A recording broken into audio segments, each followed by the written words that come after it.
Honorable Madam President, dear Maya, thank you first of all for the very warm welcome and for your kind words. It's a great honor for me to be the first Greek Prime Minister to pay an official visit to Moldova, a country with which Greece shares very close historical and cultural ties, and thank you for remembering the story of Alexandros Ypsilantis, his presence here as a symbolic movement at the time, at the beginning of our national war of independence. And my visit here today reflects my strong commitment to deepening our cooperation, strengthening our bilateral relationship, and building together a common European future.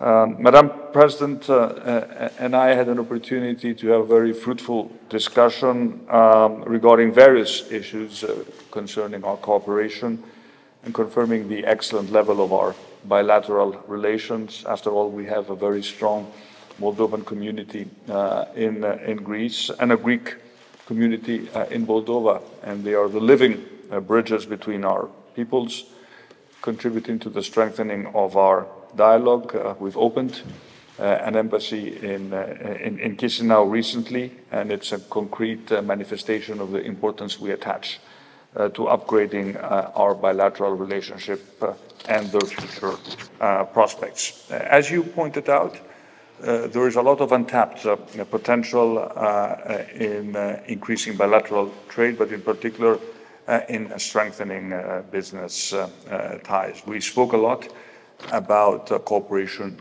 in energy. Greece can enhance Moldova's energy security through the Southern Energy Corridor and the Revifusa, but in particular the Alexandroupoli floating storage and regasification unit, which allows us, Greece, to be an energy security provider for all our regional partners. And we spoke about how we can make this gas corridor work seamlessly and be competitive from a pricing perspective, something which will be important for Moldova, but in particular also for Ukraine. We also spoke about the significant potential that your country has in terms of renewable energy. You have made significant progress, as have we. Greece produces now more than 50% of its electricity from renewables. There are days when we can produce up to 100% of our electricity requirements from the wind, the sun, and the water. We have been encouraging Greek companies to actively contribute to Moldova's effort to further develop renewable projects, and I'm sure that very soon we will see concrete results. I'm also happy that you mentioned connectivity. Direct flights between our two countries are important. Greece is a destination for Moldovan tourists, but we also want Greeks to visit Moldova and to cherish this particular historical and cultural connection between our two countries.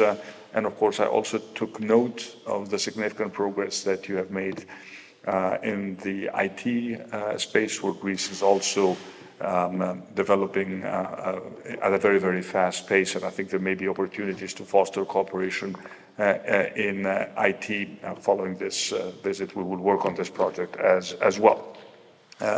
In our discussions, I reiterated Greece's unwavering support for the independence and the territorial integrity of Moldova, and we're fully aware of the complex challenges that your country is facing in the wake of the Russian invasion and the war in Ukraine.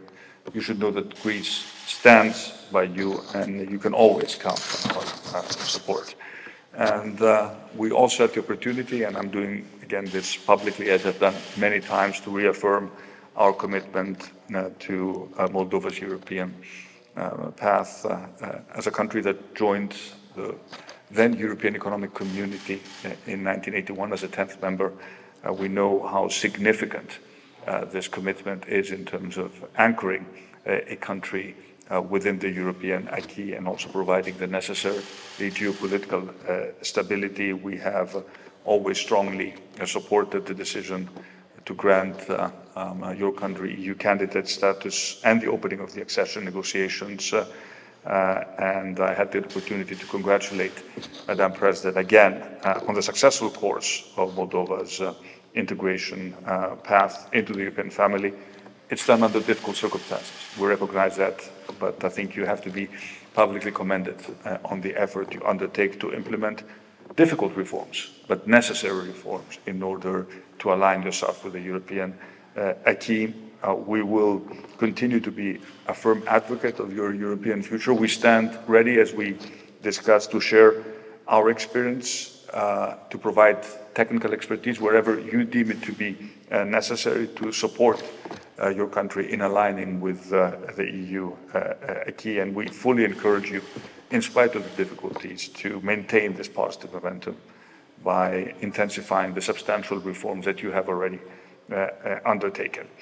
Madam President, myself and other Southeastern European leaders met yesterday in the historic city of Odessa, where we had an opportunity to participate in the fourth Ukraine Southeast Europe Summit.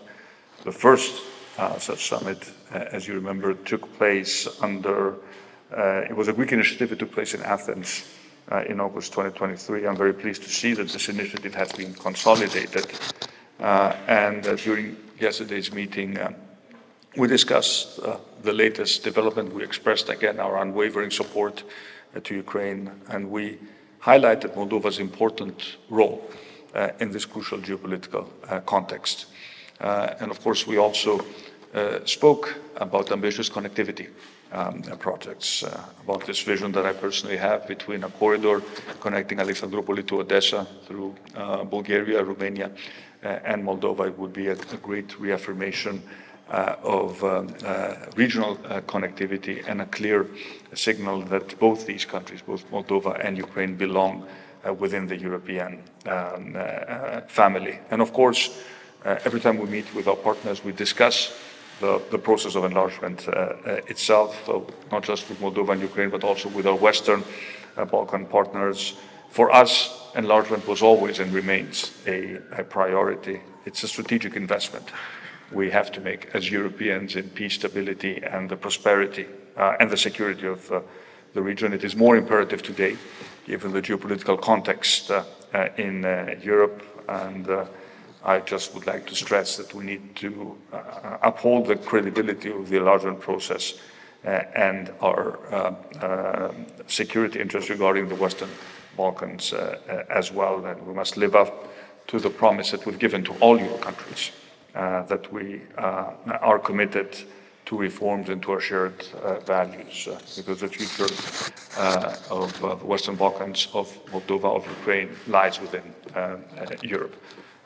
Also had the opportunity to brief Madam President about regional developments with Turkish relations, the Cyprus issue, where our positions are well known. But let me conclude by saying it's a real pleasure for me that at the completion of this visit, we will have an opportunity to visit what I understand is a very important Chisinau landmark, the Katsikas House. It holds a special place, as you pointed out, in our struggle for independence, which started in 1821. Again, dear Maya, Madam President, thank you for the constructive discussion. And we have a lot of common projects that we need to build upon, and I'm looking forward to seeing you again very soon in the future.